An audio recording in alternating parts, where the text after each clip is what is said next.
industria farmacéutica más grande de Venezuela y uno de los más grandes de la región, con una capacidad instalada de 75.000 metros cuadrados de parque industrial. Nuestras 6 plantas están dotadas con tecnología actualizada traída de Alemania, Inglaterra, Italia y Corea, gracias a un relacionamiento continuo y alianzas internacionales con líderes de la industria farmacéutica. En nuestras instalaciones tenemos la capacidad de producir más de 125 millones de unidades al año en 70 líneas de producción, abarcando más de 22 formas galénicas. Para lograr esto, contamos con 850 colaboradores especializados y comprometidos, produciendo y distribuyendo nuestra amplia gama de líneas terapéuticas, con más de 600 registros en las principales categorías éticas, genéricas, OTC y fitofármacos, las cuales distribuimos desde un almacén robotizado que cuenta con una capacidad para 16 millones de unidades. Y nuestra punta de lanza, Biocontroller, es el único laboratorio de Latinoamérica en desarrollar innovaciones nanotecnológicas y fabricar productos de liberación programada, aportando valor a médicos, farmacéuticos, pacientes, socios comerciales y proveedores. Guiados desde siempre por nuestros 5 pilares: talento humano, junta directiva, capacidad de producción, desarrollo e innovación y un amplio catálogo de productos y terapias. Grupo Leti. Nuestro compromiso es mayor.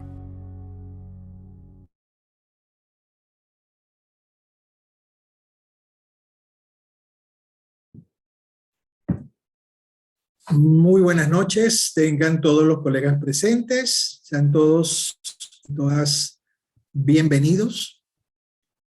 Mi nombre es Pastor Galicia, Chief Medical Officer de Grupo Leti. En nombre de Grupo Leti, les doy la más cordial bienvenida a esta actividad webinar de la noche de hoy, en alianza con la Sociedad Venezolana de Menopausia y Osteoporosis.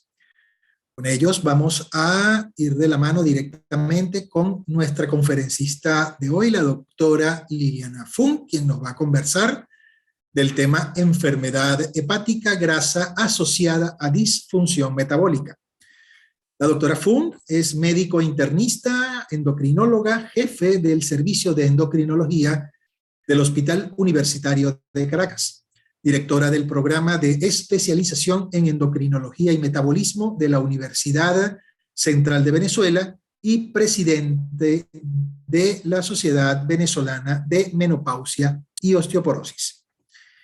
Esta actividad, como es costumbre, será grabada y una vez finalizada y adecuadamente editada, será colgada en nuestro canal de YouTube, Grupo Leti. Los invitamos a que se suscriban, que le den clic a la campanita para que activen las notificaciones y puedan estar al tanto no solo de esta, sino de todas las actividades de educación médica continua que Grupo Leti trae para ustedes cada día. Como un amable recordatorio, les pido por favor a partir de este momento mantengan apagadas sus cámaras, silenciados sus micrófonos, así como cualquier equipo o dispositivo electrónico que pueda causar interferencia con la transmisión de este evento. Asimismo, recordarles que pueden realizar sus preguntas por medio del chat. Y una vez más, agradecidos por su presencia acá en la noche de hoy. Gracias además por ser parte de este cambio, por creer, por confiar y trabajar juntos en el país que necesita el esfuerzo de cada uno de nosotros. Hoy, en esta nueva etapa de Grupo Leti, nuestro compromiso contigo y con la salud del país es mayor. Los dejo pues en la amable compañía de nuestra conferencista, la doctora Liliana Fung. Liliana, los micrófonos son tuyos.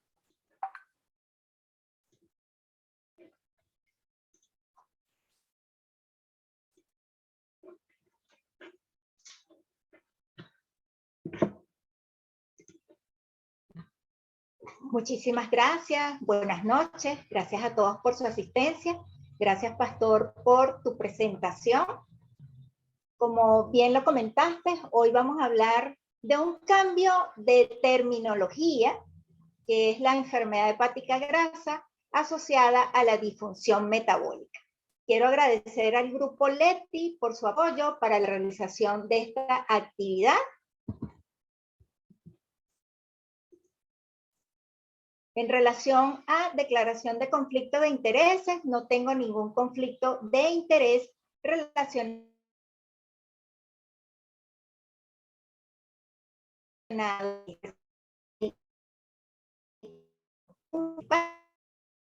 para la homeostasis, no solamente de lípidos y glucosa,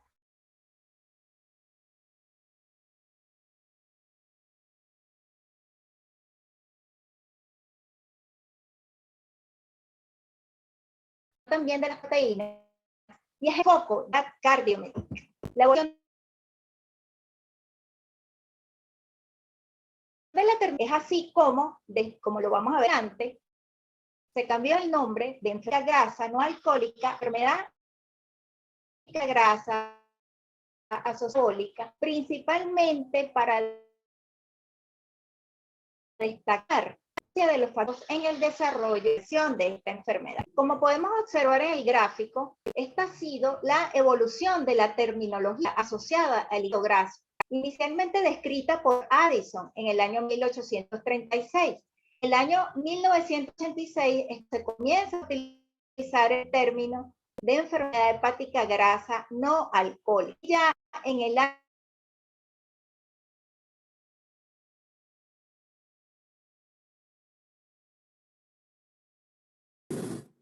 año 2020, realiza en internacional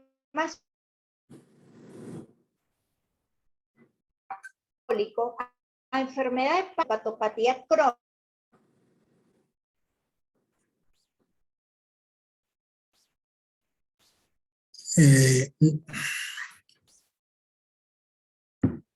Bueno, sí, tal parece que tuvimos un problema de conexión con la conexión de la doctora Fung. La hemos perdido por un momento, esperamos recuperarla. Aquí está nuevamente con nosotros. Liliana, tuviste un bajoncito allí y se te estaba escuchando entrecortado hasta que cayó la señal. Voy a reactivar acá tu micrófono. Ok, ¿Listo? aquí lo tengo. Adelante, Liliana. ¿Me dices a dónde quedé? Quedé aquí Quedaste justo... en la prevalencia. Exacto. ¿Se está viendo la lámina completa? Te está viendo la lámina y te escuchas bien. Ok, perfecto. Lo que estaba comentando es que esta enfermedad es la primera causa actualmente de afección hepática crónica en el mundo, con una prevalencia del 24 al 45%, llegando al 56 al 76% en pacientes diabéticos.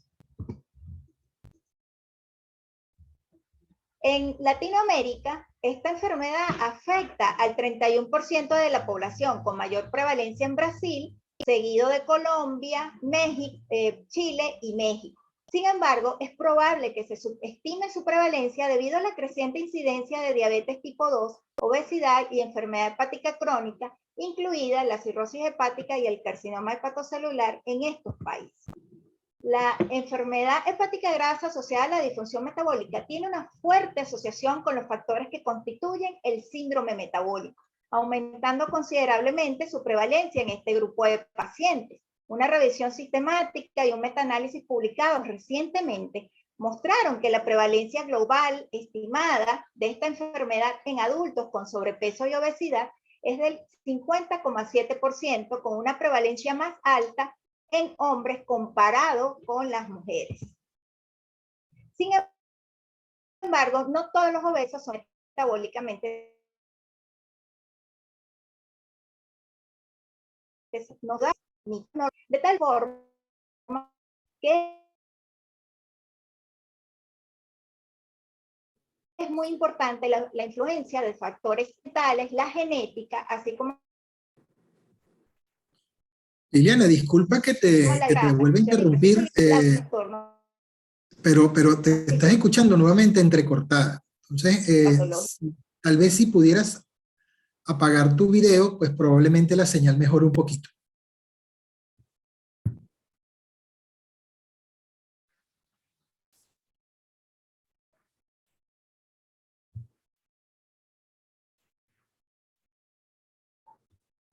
Caramba, creo que volvimos a perder a la doctora Liliana. Sí. Mis disculpas por la situación, esperemos poderla recuperar rápidamente. Recordándoles, por acá está nuevamente.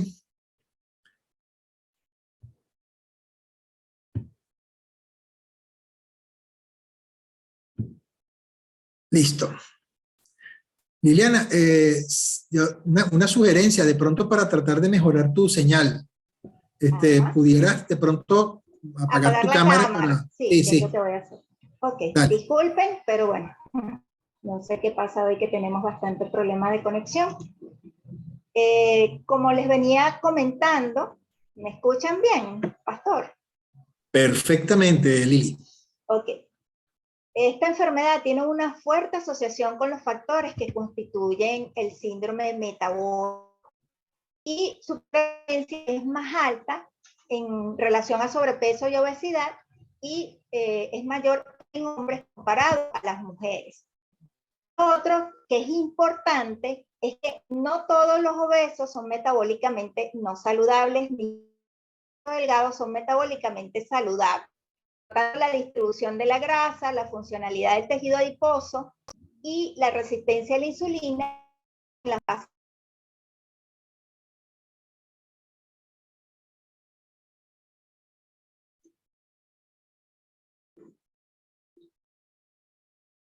La aparición de la enfermedad hepática grasa asociada a disfunción metabólica tiene una relación directamente proporcional con la edad de los pacientes, posiblemente por la sarcopenia y el aumento de la grasa visceral asociada con el envejecimiento.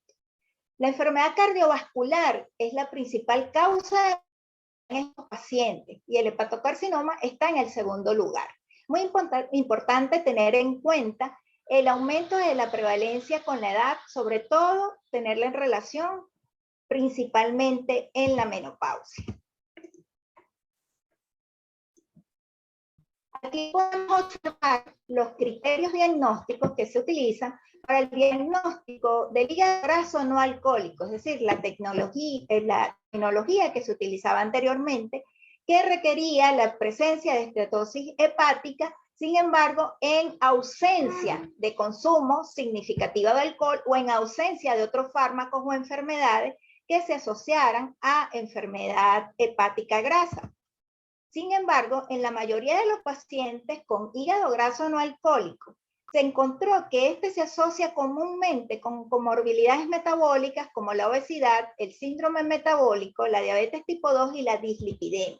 De allí a que el consenso internacional se reunió y establecieron los criterios diagnósticos para enfermedad hepática grasa asociada a disfunción metabólica. Los criterios diagnósticos incluyen la presencia de esteatosis hepática en adultos, detectados por técnicas imagenológicas, marcadores bioquímicos, biopsia hepática, más uno de 3 criterios que pueden ser sobrepeso, obesidad, diabetes tipo 2, según los criterios clínicos actuales, y en pacientes delgados o con peso normal, es decir, aquellos con índice de masa corporal menor de 25 en caucásicos o menor de 23 en asiáticos, más la presencia de al menos 2 de las siguientes alteraciones metabólicas. Y como ustedes verán, son las alteraciones metabólicas que componen al síndrome metabólico, es decir, circunferencia abdominal, hipertensión, elevación de triglicéridos, HDL, colesterol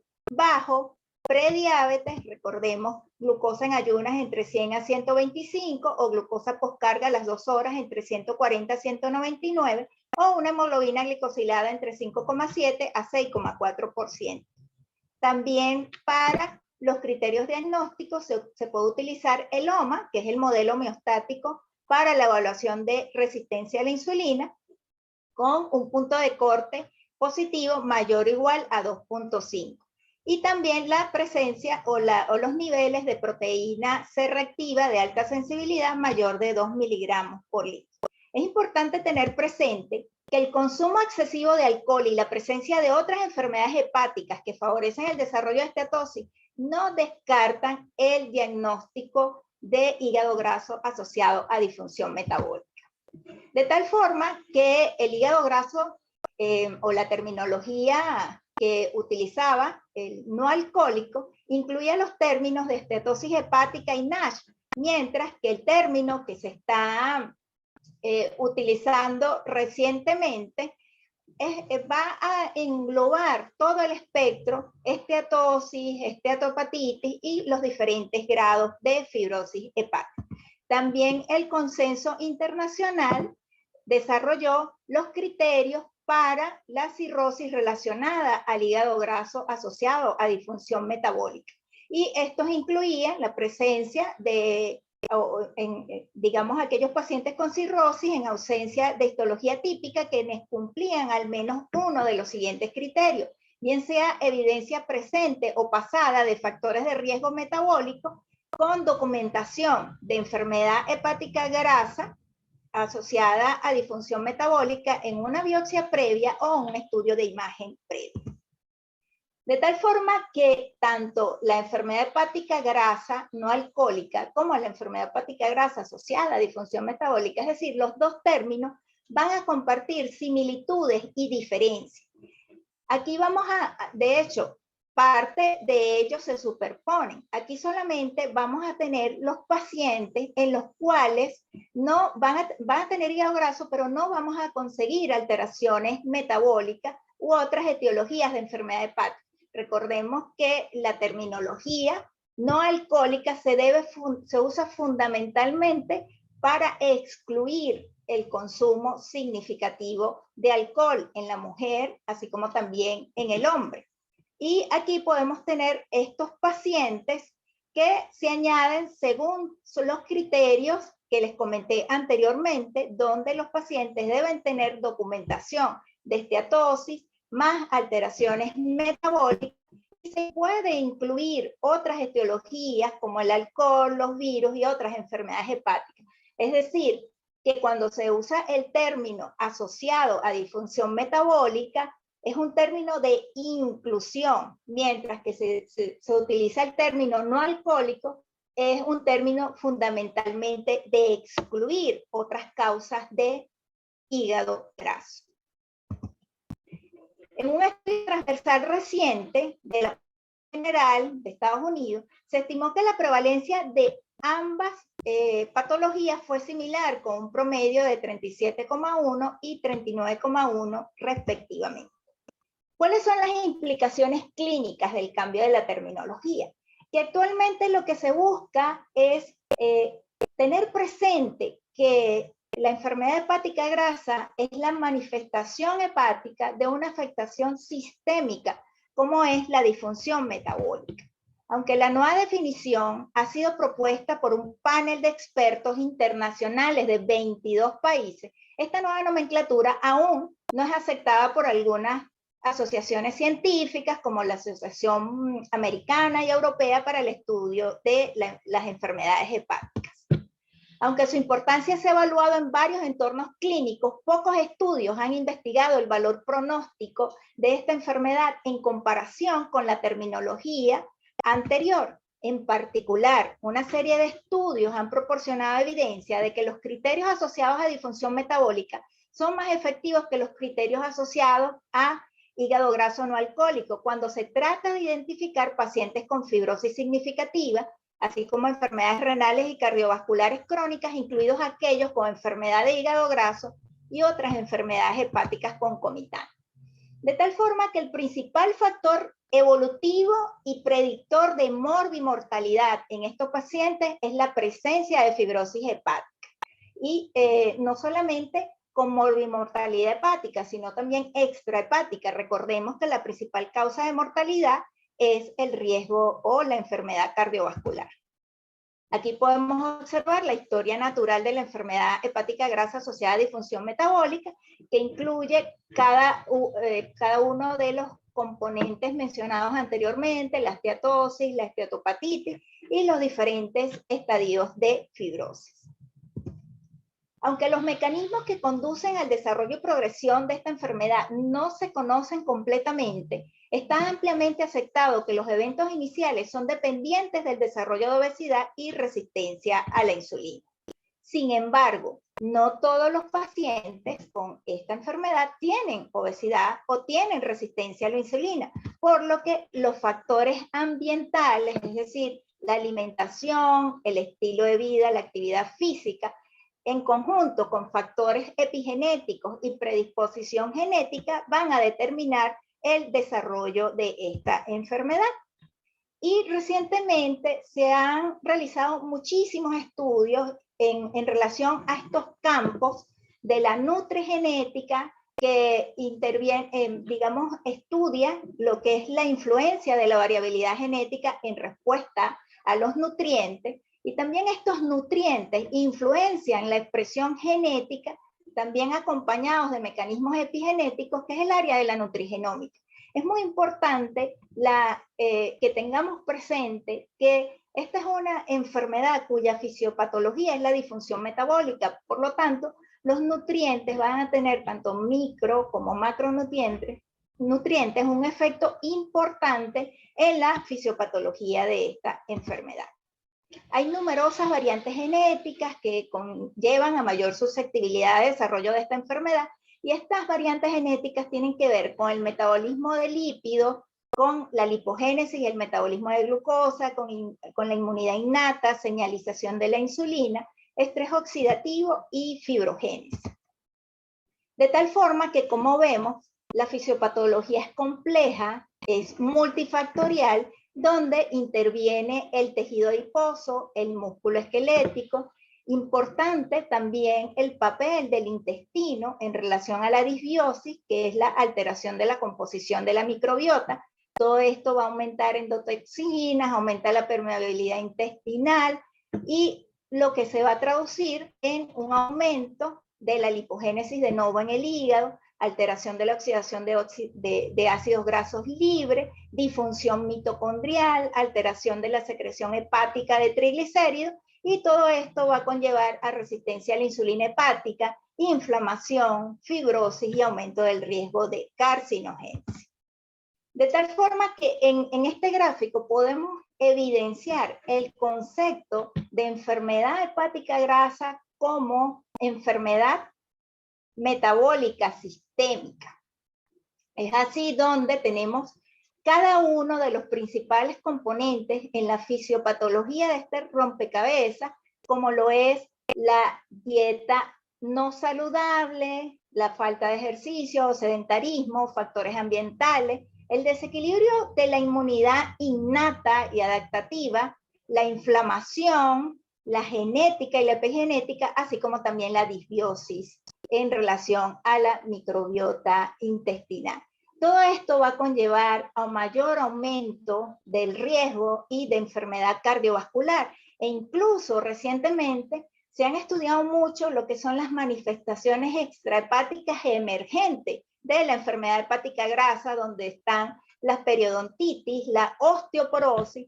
De hecho, no se sabe completamente cuál es la relación o cuál es el mecanismo fisiopatológico de la enfermedad hepática grasa que conlleva a mayor riesgo de pérdida de masa ósea.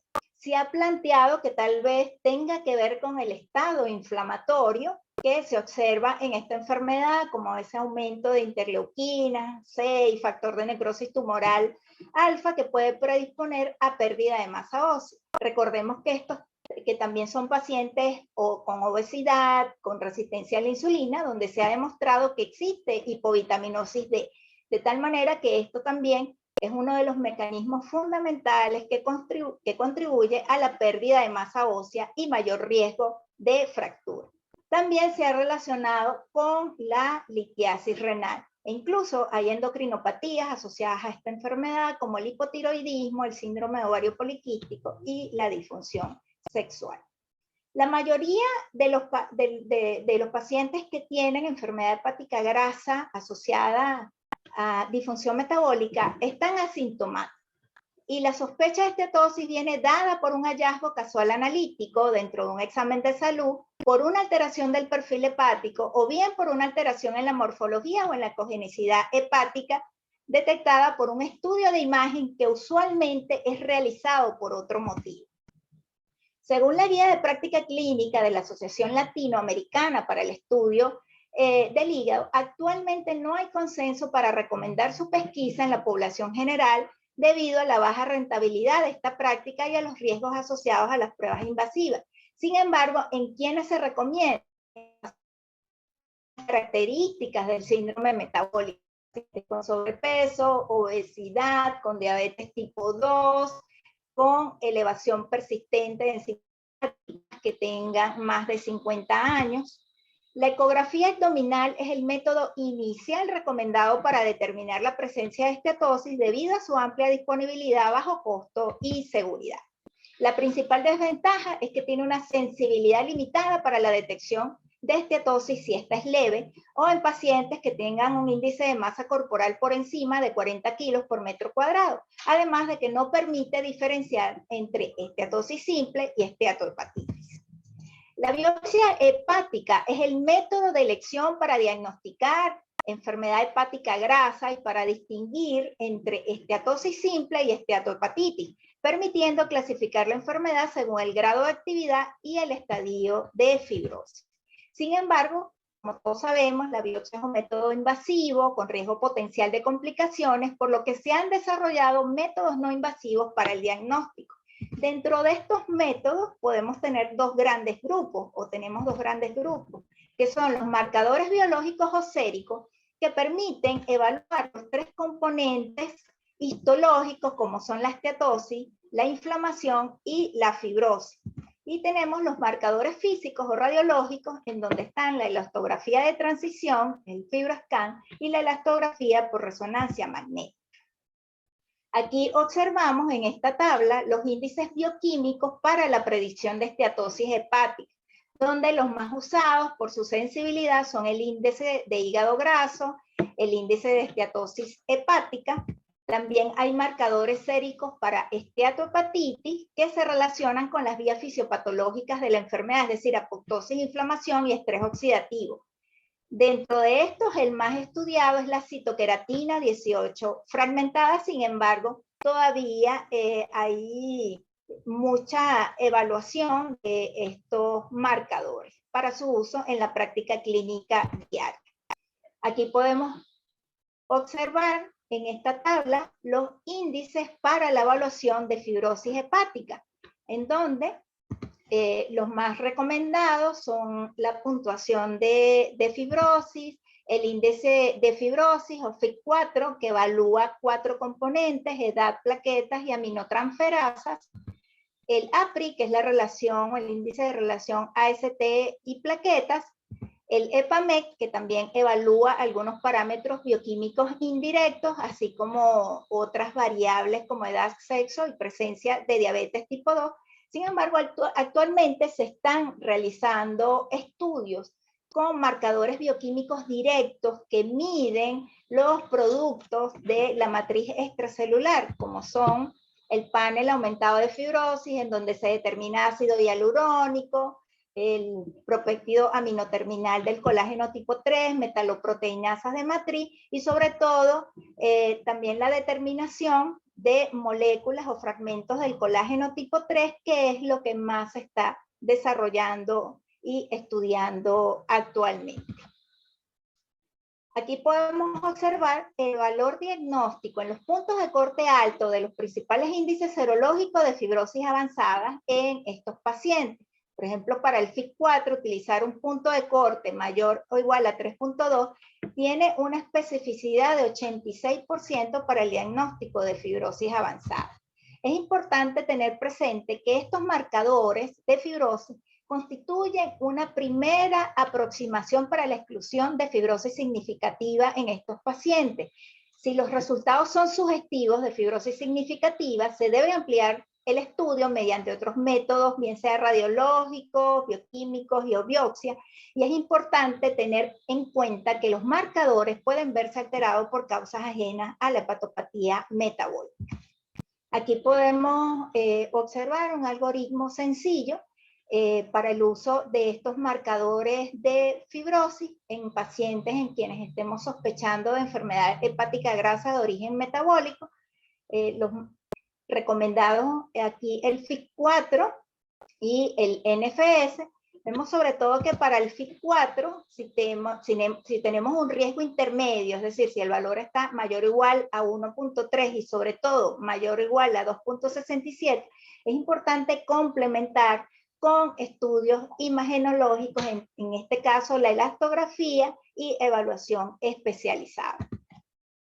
En relación a variantes genéticas, puntuaciones de riesgo poligénico, marcadores epigenéticos, aún no están validados clínicamente como biomarcadores para el diagnóstico de esta enfermedad.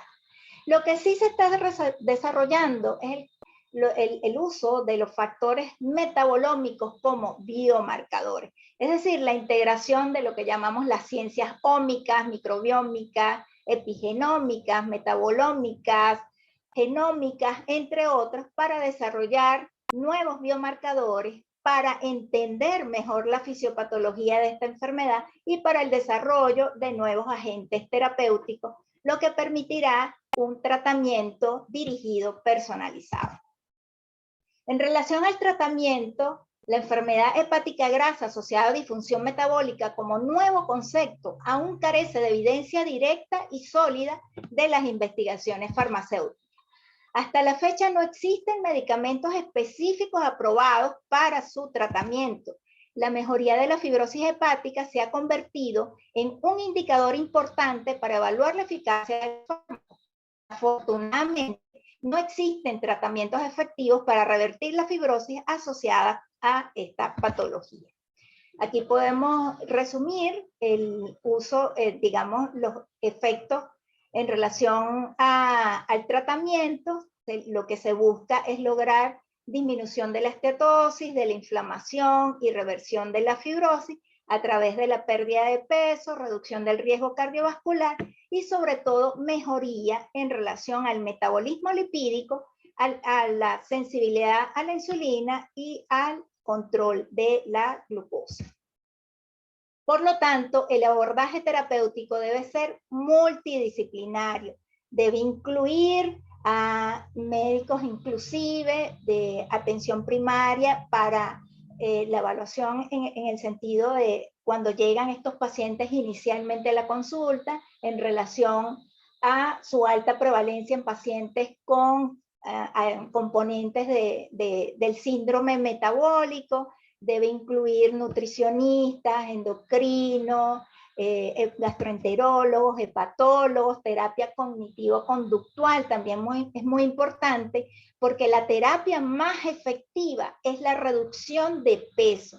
Una disminución del 10% puede conducir a la resolución de la inflamación hepática y mejoría de la fibrosis en al menos una etapa. Aquí pueden observar las diferentes recomendaciones en relación al tratamiento nutricional de las diferentes guías, tanto europeas como americanas. Lo importante es la restricción de calorías, estimular la actividad física, al menos 150 minutos de actividad aeróbica de moderada intensidad a la semana. También es importante limitar el consumo de alcohol y se prefiere el uso de la dieta mediterránea. Optimizar el control de los factores de riesgo de enfermedad cardiovascular sigue siendo la principal estrategia del tratamiento. Estos incluyen un estilo de vida saludable y activo, dejar de fumar, controlar la presión arterial, optimizar la diabetes y también la reducción de los lípidos con terapia con estatina, de acuerdo con los objetivos descritos en las pautas para la prevención primaria de enfermedad cardiovascular. Las estatinas reducen el riesgo de eventos cardiovasculares e impactan favorablemente en la mortalidad y deben iniciarse en los pacientes con hígado graso asociado a disfunción metabólica según las recomendaciones actuales. Aquí podemos observar en esta tabla el resumen de los fármacos y sus beneficios en la enfermedad hepática grasa asociada a disfunción metabólica. Los que tienen beneficios potenciales son la vitamina E y la pioglitazona. Las diferentes guías, tanto la europea como la americana y la asiática, estas son asociaciones, las asociaciones para el estudio de enfermedades hepáticas, recomiendan el uso de vitamina E en pacientes sin diabetes con fibrosis mayor o igual a un estadio F2, sin cirrosis, demostrado por biopsia hepática. En relación a la pioglitazona, las guías recomiendan su uso en pacientes con y sin diabetes con estadio F2 y digamos, el diagnóstico debe ser demostrado por biopsia. En relación a la estatina, la recomendación sigue las guías o las pautas actuales para su uso para prevención primaria de enfermedad cardiovascular. La metformina no ha demostrado mejorar los componentes histológicos en el hígado graso y por lo tanto no se recomienda específicamente para mejoría de esta enfermedad. En relación a los ácidos grasos omega 3, el ácido ursodeoxicólico, la pentoxifilina tampoco es recomendada actualmente. En relación a los agonistas GLP-1, liraglutide, la guía actualmente la sugieren para su uso en pacientes con enfermedad hepática grasa y diabetes tipo 2. Hay otros compuestos como la silimarina, que es un extracto de la planta Silibum marianum o cardo mariano, cuyo componente principal es la silibina. Se ha planteado que la silibina puede tener efectos en cada uno de los mecanismos fisiopatológicos que conllevan al hígado graso. Un estudio controlado aleatorizado encontró que la silimarina produce mejoría significativamente mayor de la fibrosis en pacientes con NASH comprobada por biopsia. Sin embargo, el tratamiento con silimarina-silibina en la práctica clínica habitual está muy limitado, ya que es necesario obtener datos científicos derivados de estudios bien estructurados basados en grandes poblaciones de pacientes y lograr una estandarización de los métodos utilizados para evaluar la eficacia terapéutica, así como la dosis óptima y sobre todo la duración del tratamiento. Aquí podemos observar los numerosos fármacos que están en estudio para el tratamiento de la enfermedad hepática grasa asociada a disfunción metabólica. Aquí tenemos los agonistas del receptor FX, que es un importante receptor para el control o la regulación del metabolismo de las lipoproteínas, como el ácido obeticólico. Ahí están los de segunda generación, silofexor, tropifexor. También están en desarrollo nuevos agonistas del PEPAR, buscando disminuir efectos secundarios como el elafibranor, lanifibranor, saroglitazar. Muy importante también estudios con inhibidores del cotransportador de sodio glucosa tipo 2, sobre todo no solo por sus efectos en el control de la glucosa, sino porque también tiene efectos beneficiosos en reducción de peso, en mejoría del riesgo cardiovascular. También están en estudio agonistas del receptor de TSH como resmetirón. También hay, digamos, estudios con agonistas de GLP-1, semaglutide, con agonistas duales como tirzapatide, cotadutide, y también en estudio otros de los componentes histológicos del hígado graso, como la inflamación, la hepatitis y la fibrosis. Y lo que se busca fundamentalmente es desarrollar tratamientos combinados. Aquí vemos que la mayoría de estos estudios están en fase 2, fase 3 y esperamos por los resultados. Es muy importante la evidencia actual en relación con el uso de los agonistas de GLP-1 para el manejo de los pacientes con enfermedad hepática grasa asociada a disfunción metabólica, no solamente por sus efectos importantes en hígado, en reducir esteatosis, inflamación y fibrosis, sino también por sus efectos en otras áreas como el tejido adiposo, el cerebro, con disminución del apetito y reducción de peso, en páncreas y en tracto gastrointestinal. Aquí podemos observar los principales estudios en relación a los efectos de los agonistas de GLP-1 en esteatosis o por biopsia hepática. La reducción en el contenido de grasa va desde 19 a aproximadamente 32%. En relación a la resolución de NASH, un estudio demostró resolución en el 30% y con semaglutide se ha encontrado en un estudio resolución de NASH en 19 a 42%. En relación a la cirugía bariátrica, se debe considerar como una alternativa terapéutica para estos pacientes, principalmente si el índice de masa corporal es mayor a 35 kilos por metro cuadrado y sobre todo si han fracasado las intervenciones del estilo de vida. El bypass gástrico en Y de Roots proporciona el mayor impacto positivo en la histología del hígado graso. Simplemente para recordar que es importante que cuando tenemos un paciente con enfermedad hepática grasa, siempre evaluar el riesgo de fibrosis significativa. Aquí vemos el uso del FIT4 en estos pacientes, complementar con estudio imagenológico, en este caso la elastografía, y siempre el equipo multidisciplinario. Recordar las intervenciones del estilo de vida. Si el paciente ya está diabético, preferir el uso de pioglitazona o semaglutide y sobre todo todas las medidas enfocadas a reducción del riesgo cardiovascular. La enfermedad hepática grasa asociada a disfunción metabólica se ha convertido en la primera causa de hepatopatía crónica en el mundo, dada su estrecha relación con obesidad, diabetes tipo 2 y síndrome metabólico.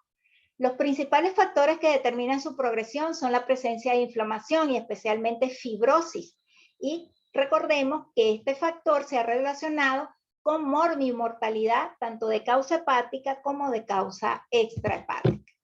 Por lo tanto, es importante evaluar el grado de fibrosis en todo paciente con hígado graso.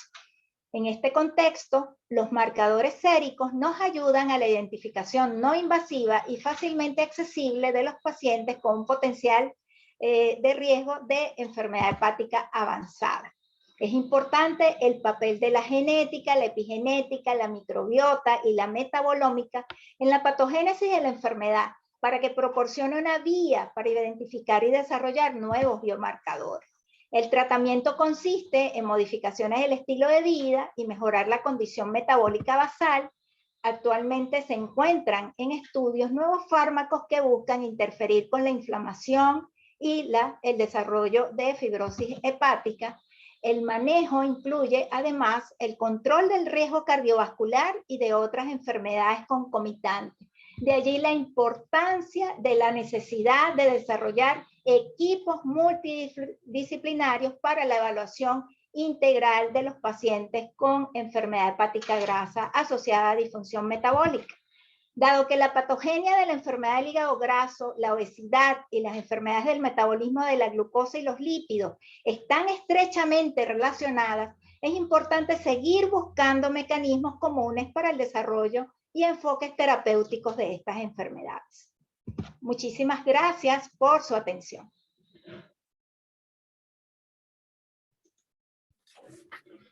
Excelente, Liliana. Muchísimas gracias por tu presentación, muy académica, muy completa, muy actualizada.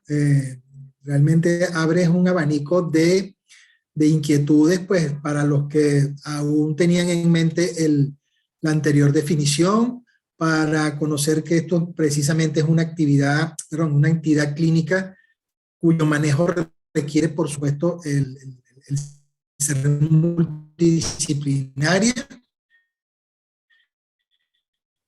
Y también una cosa bien importante, que es que un abanico gigante de especialidades farmacéuticas que se están, estudiando en pro de determinar cuál es su utilidad. Entonces, quisiera, para comenzar la ronda de preguntas, por acá pregunta uno de los participantes en la actividad, ¿cómo sabe el paciente, o sea, realmente, si él es portador de hígado graso? ¿Cuáles son los signos que él le deben hacer o los factores de riesgo que le deben causar sospecha en pensar, oye, vale, creo que tengo hígado graso, y a quién debe acudir? Esa es una pregunta muy interesante porque en quiénes tenemos que tener sospecha, bueno, en aquellos pacientes con riesgo metabólico.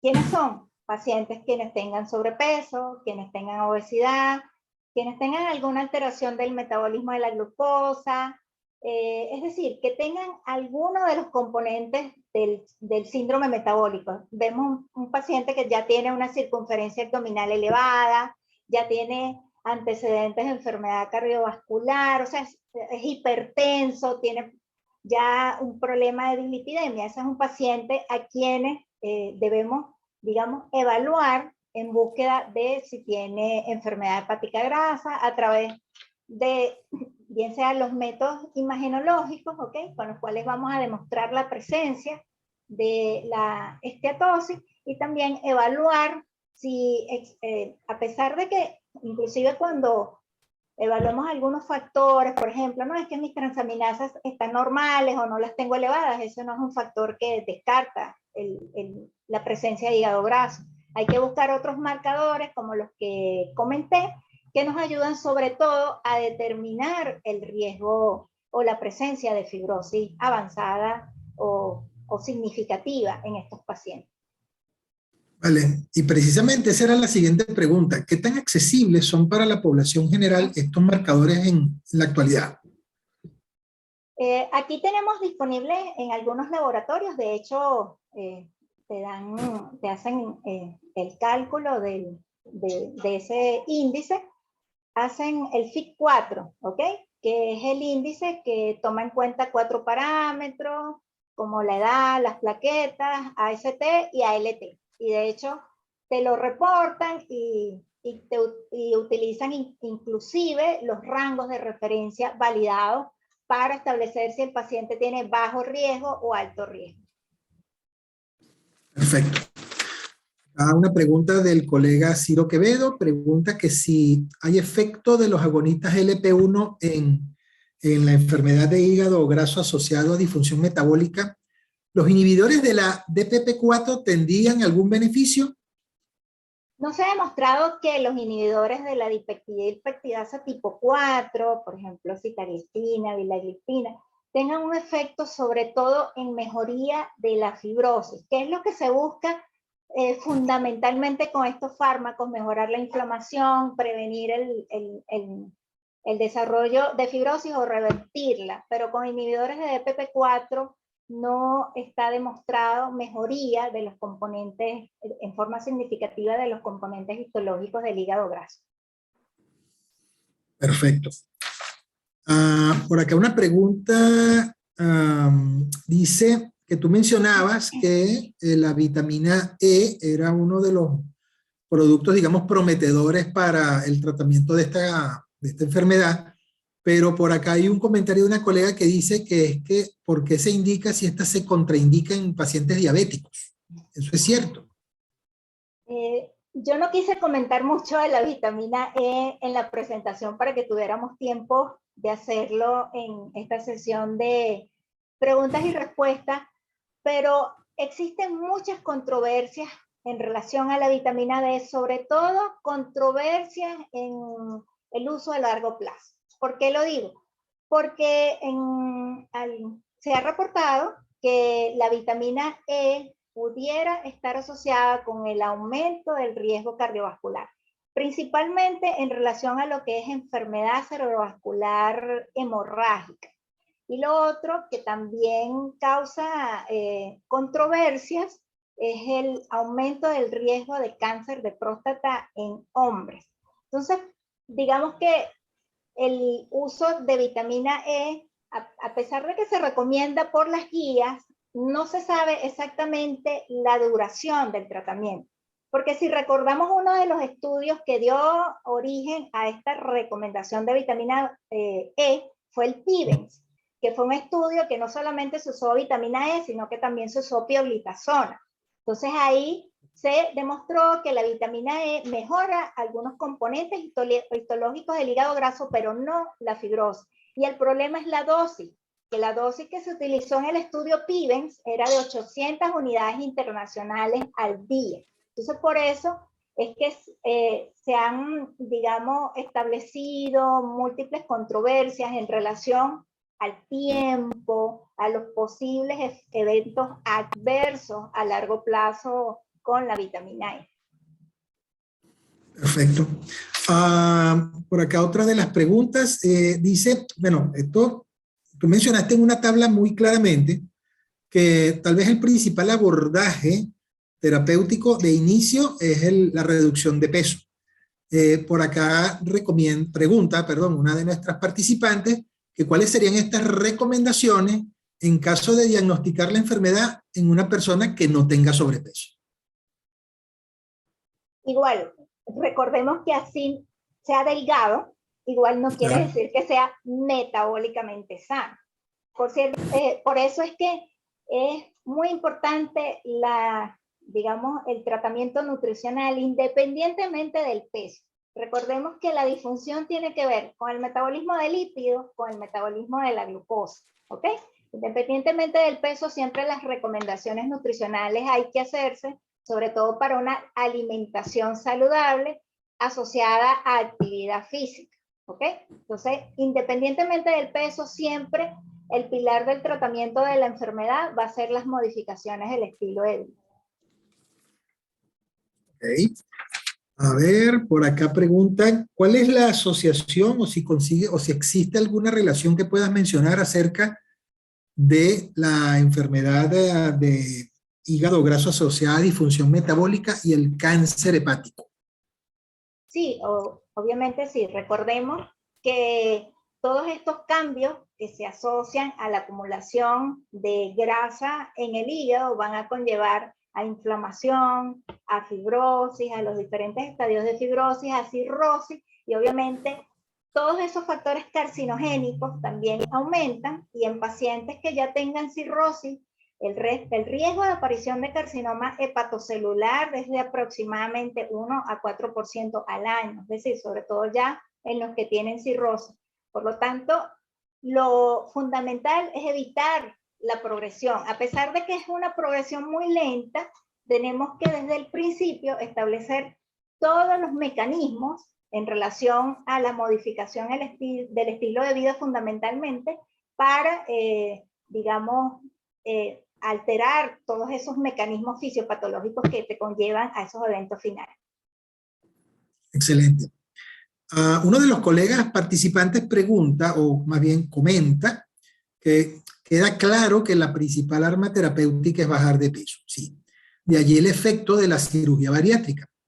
Y pide que por favor le comentes adicionalmente, que hables, de unas breves palabras adicionales acerca de la elastografía.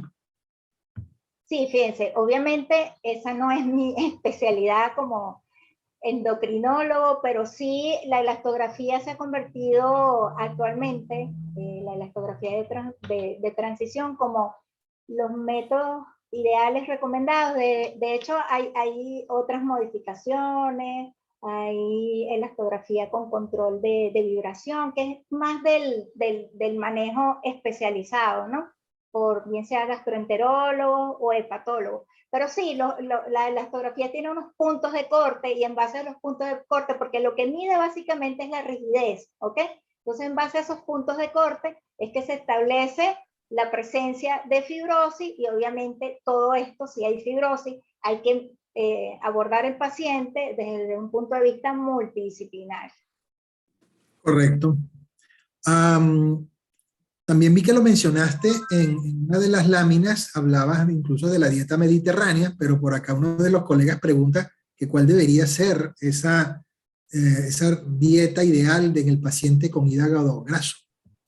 Sí, las guías recomiendan que en general todas las dietas deben ser hipocalóricas, o sea, se debe disminuir aproximadamente 500 a 1000 kilocalorías. Pero obviamente todo esto debe ser un tratamiento individualizado. Por eso es que yo insisto que el tratamiento debe ser en equipo, porque tenemos que tener la nutricionista al lado, porque cada dieta tiene que ser individualizada. En relación a la mediterránea, es que la composición de la dieta mediterránea en relación al macro y micronutrientes es, digamos, que la ideal, pero cada uno de esos componentes va a variar dependiendo de cada paciente, dependiendo del peso de cada paciente, las comorbilidades de cada paciente, y lo importante es que sea individualizada. Por eso la importancia de trabajar en equipo. Sí, bueno, yo me voy a apalancar en tu comentario porque es importante nosotros como médicos, por supuesto, orientar a nuestros pacientes y al público en general a que la búsqueda de un médico especializado en el área en cuestión pues es fundamental. Hay que evitar la automedicación. Por supuesto, hay que estar al día con todas estas cosas. Liliana, por acá preguntan, ¿la silimarina tendría efecto beneficioso en cuál de las etapas de la enfermedad? El problema de la silimarina es que no tiene suficiente evidencia en una población grande de pacientes. Si recordamos la prevalencia de la enfermedad hepática grasa, es bastante importante. Actualmente es la principal causa de hepatopatía crónica en el mundo. Entonces lo que necesitamos son estudios más grandes, es decir, con mayor cantidad de pacientes, y sobre todo para conocer bien cuál es la dosis y cuál debería ser la duración del tratamiento. Porque si bien hubo un estudio que se realizó en aproximadamente, no, eran menos de 100 pacientes, allí usaron dosis de silimarina mucho más altas, 700 miligramos, y ellos la usaron por más o menos alrededor de un año, algo así. Y lo cierto es que en esos pacientes ellos vieron no solamente mejoría de esteatosis, inflamación, sino que también había mejoría de la fibrosis. Obviamente, con tan poquitos pacientes no se pueden tomar recomendaciones a gran escala. Yo creo que aquí lo que faltaría sería diseñar un estudio con mayor cantidad de pacientes para poder evaluar bien dosis, duración del tratamiento y hacer la recomendación extensiva a los pacientes con enfermedad hepática grasa. Por eso es que actualmente no está recomendado en ninguna de las guías. Sin embargo, en una de las guías recientes asiáticas de este año 2022, ellos hacen un pequeño comentario en relación a la silimarina. Perfecto. Bueno, te voy a tomar la palabra y bueno, te invito a que diseñemos un estudio para trabajar con silibina. ¿Ok? Y bueno, podamos ofrecer las evidencias necesarias a los colegas médicos del país. Acá un comentario adicional. Preguntan por qué, teniendo en cuenta la resistencia a la insulina asociada a esta enfermedad, ¿por qué no está indicada o por qué no tiene utilidad la metformina? Principalmente porque el objetivo de los fármacos es mejorar cada uno de los componentes histológicos del hígado graso. Y la metformina no ha demostrado esa mejoría. De hecho, ¿cuál es el fármaco que sí ha demostrado esa mejoría? La pioglitazona. De hecho, la pioglitazona se considera como la metformina del hígado graso. El problema de la pioglitazona son los efectos secundarios de la pioglitazona. Por ejemplo, en mujeres, en la menopausia, se asocia con disminución de la masa ósea, mayor riesgo de fractura, se asocia aumento de peso. Los pacientes o los pacientes en general que usan pioglitazona pueden aumentar de peso, además pueden hacer edema.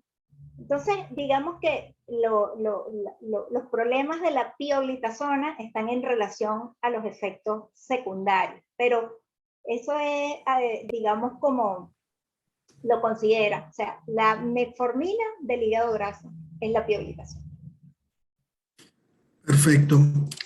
Bueno, aprovecho y envío un gran saludo a la doctora Lili Uzcategui, quien nos hace un interesante comentario y una pregunta. Dice, los fármacos no han impactado la reversión de la fibrosis, pero sería útil el simtuzumab, anticuerpo monoclonal contra la progresión de la fibrosis. Ese es su comentario. Sí, actualmente están en desarrollo varios anticuerpos monoclonales, de hecho, que tienen, digamos, impacto, sistema inmunológico, inflamación, factores fibrogénicos, ¿ok? Pero todavía estos estudios están en fase 2, o sea, de verdad que hay que esperar por los resultados, pero lo que viene es eso, sobre todo el tratamiento combinado con este tipo de fármacos, con otro fármaco que también mejore lo que es el componente central del hígado graso, que es la resistencia a la insulina. O sea, a eso es donde se va. a desarrollar fármacos que se puedan combinar y digamos, de esa forma tratar los principales componentes para el desarrollo de complicaciones asociadas al hígado graso. Sí, precisamente acá la doctora Lilia finaliza su comentario diciendo que es necesario mantener estas recomendaciones de cambio de hábitos y ejercicio hasta que se logre impactar pues adecuadamente en esa fisiopatología. Y fíjate, vuelvo a retomar el comentario que tú hiciste en una de tus láminas, porque es realmente amplísima la gama de fármacos que se está estudiando para tratar esta patología.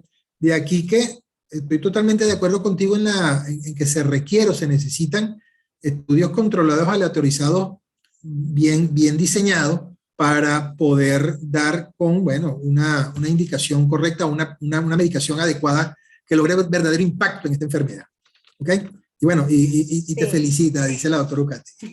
Muy buena tu ponencia. Ese es el problema de esta enfermedad, que a pesar de su prevalencia, ¿okay? Sí. Todavía no hay ningún fármaco, ninguno, que mejore de forma significativa la fibrosis. Es decir, ni siquiera hay un fármaco específicamente recomendado para enfermedad hepática grasa asociada a disfunción metabólica. De allí el problema. Entonces, por eso es que las recomendaciones que se hacen son las generales para todo problema asociado a disfunción metabólica. Modificación del estilo de vida, controlar factores de riesgo cardiovascular, es decir, todo eso unido. Bueno, Liliana, por acá no veo más preguntas. Bueno, y en respeto pues también a tu tiempo, me gustaría entonces que para finalizar puedas ofrecernos tus palabras finales. Bueno, en primer lugar quiero agradecer a la audiencia, de verdad, a más de 200 personas, no pude ver exactamente el número final de los que estaban conectados, pero ya quiero agradecer, quiero agradecerles a todos por estar presentes, por seguir, digamos, con nosotros en la educación médica continua, sobre todo con enfermedades tan prevalentes en el mundo como es esta, como es la enfermedad hepática grasa, que lo importante es que tengamos presente que debemos buscarla. O sea, el problema es que no la buscamos. Tenemos al paciente al frente o la paciente al frente con todos los factores de riesgo y no le pedimos o solicitamos algún estudio para evaluar esta enfermedad. Muchísimas gracias, Liliana.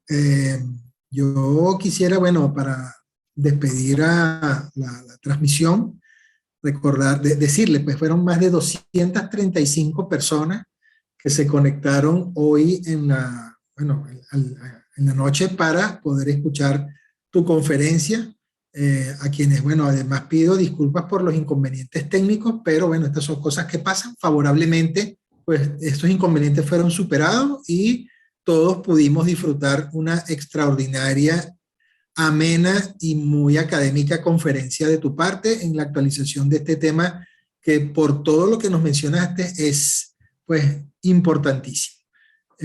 A todas estas personas les recuerdo que esta actividad pues ha sido grabada y una vez pues finalizada será colgada en nuestro canal de YouTube Grupo Leti. Una vez más les invito a que se suscriban al canal y activen las notificaciones para así estar pendientes de todas las actividades de educación médica continua que el Grupo Leti trae para ustedes todos los días.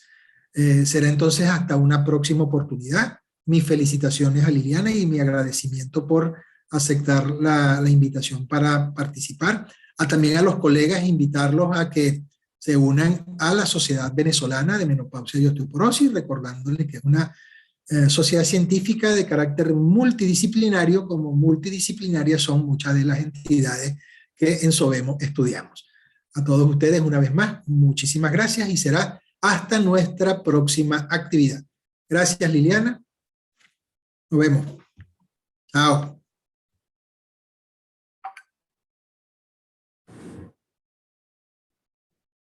En el Grupo Leti llevamos más de 70 años trabajando por la salud del venezolano y consolidando lo que hoy es el complejo de la industria farmacéutica más grande de Venezuela y uno de los más grandes de la región, con una capacidad instalada de 75.000 metros cuadrados de parque industrial.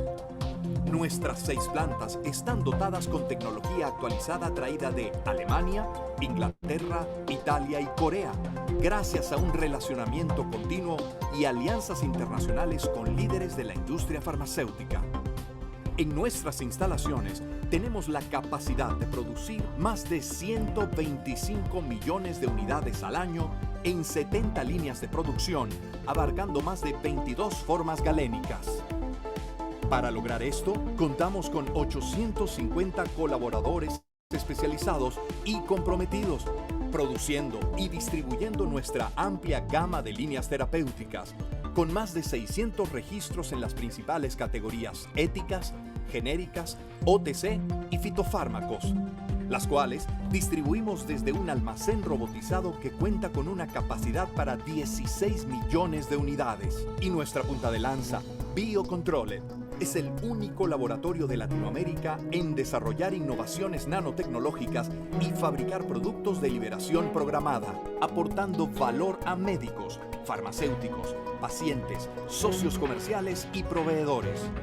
Guiados desde siempre por nuestros 5 pilares: talento humano, junta directiva, capacidad de producción, desarrollo e innovación y un amplio catálogo de productos y terapias. Grupo Leti. Nuestro compromiso es mayor.